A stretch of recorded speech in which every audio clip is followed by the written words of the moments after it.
Don Diego. That's me. Thank you, the man in black. Thank you. Our next guest is the fast-talking, chain-smoking spokesperson for Nike and also MTV as well. His one-man show is entitled No Cure for Cancer, and it premieres on Showtime Saturday night. Ladies and gentlemen, please welcome Mr. Energy, Denis Leary. Dennis!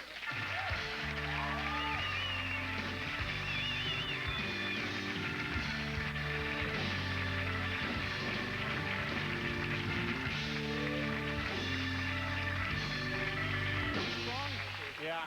That's it. Nice to meet you. Nice to meet you, Dave. Thank you very much for being here. A couple of months ago, I'm sitting at home and I saw I guess the first of the series of the Nike commercials that you do. Man, those get your attention. They just stop you cold, whatever you're doing, and you're quite a presence. Those have been very successful, I guess, for you and the company, huh? Yeah, I guess so, yeah. They liked them.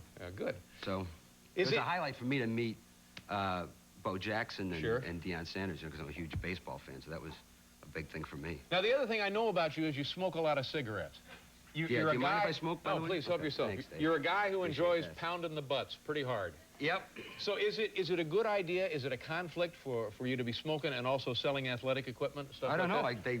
I didn't smoke in the commercials. Right. I shoot toothpicks, so. But as a person who smokes, do they mind you representing their company? I hope not. Yeah. Because I'm still smoking. Yeah. So. And I'm not wearing the sneakers right now, so. Well, there you go. Yeah. So it's pretty much free and clear. It's free form. Yeah. They didn't mind it, and I would have loved to be able to smoke in the... I used to smoke when I played baseball. Really? You know, I don't play baseball that much. I'm a softball guy, so... Yeah.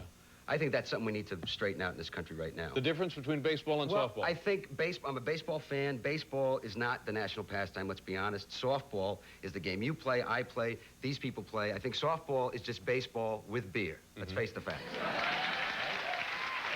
You betcha. Yeah. That's why they make the ball so big, so you can see it when you're drunk, you know.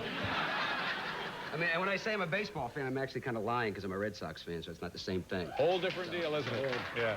Most people, when baseball season gets ready, like spring training starts, baseball fans go, this could be the year for my team, and we go, what's going to happen this year? Yeah. Being a Red Sox fan is kind of like driving up on an accident on the highway. It's that same feeling of like, wow, is there a dead guy? What happened here? You know, that's our feeling. They've lost every World Series appearance, and I think we're only talking about 2, aren't we? No, we're talking since 1918 when they traded Babe Ruth to the Yankees so that the owner could produce the musical No No Nanette. That's what happened. The owner took the money from Babe Ruth and produced No No Nanette. So I haven't been able to see a musical my whole life. But since I grew up, 67 we lost 7 games in the World Series, 75 we lost 7 games in the World Series, 78 we lost in a playoff game to the Yankees when a guy named Bucky Dent, a human sound effect, hit a home run. In 86, the 6th game of the World Series against the Mets, and people go, why is your work so angry? I go, ask Bill Buckner. Yeah. I mean, you know.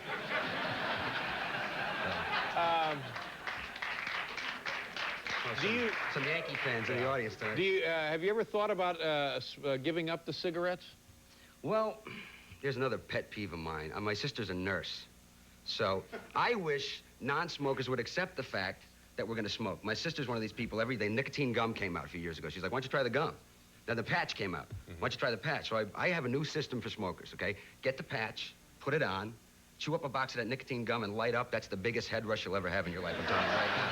Oh, it's great. I'm wearing a patch right now, as a matter of fact.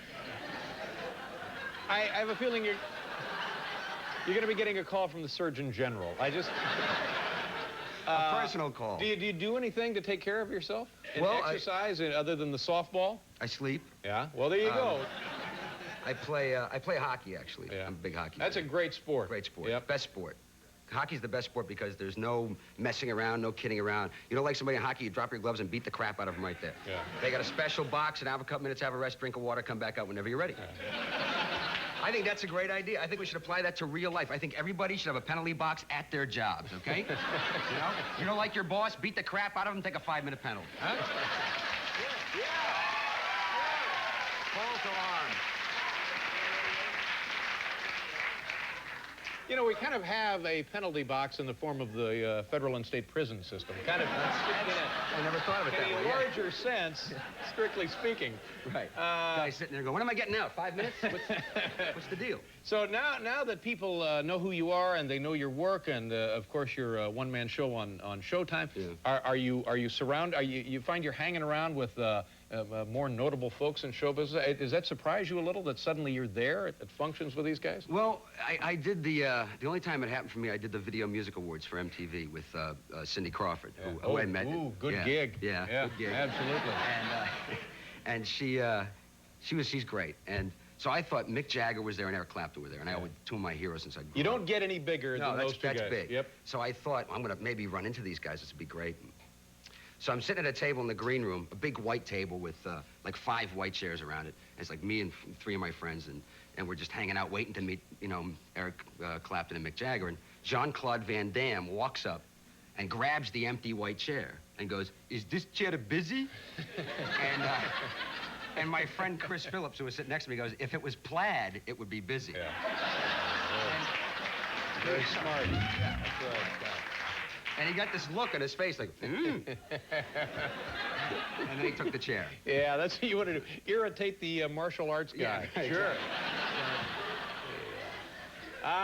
Dennis, did we mention that the program is, I guess, this weekend on Tomorrow night on Showtime, 10 o'clock. Called? No Cure for Cancer. Good to meet you. Nice to meet you, Thank you Dave. very Thanks much a for lot. coming by. Dennis Leary, ladies and gentlemen. I'll be right back here.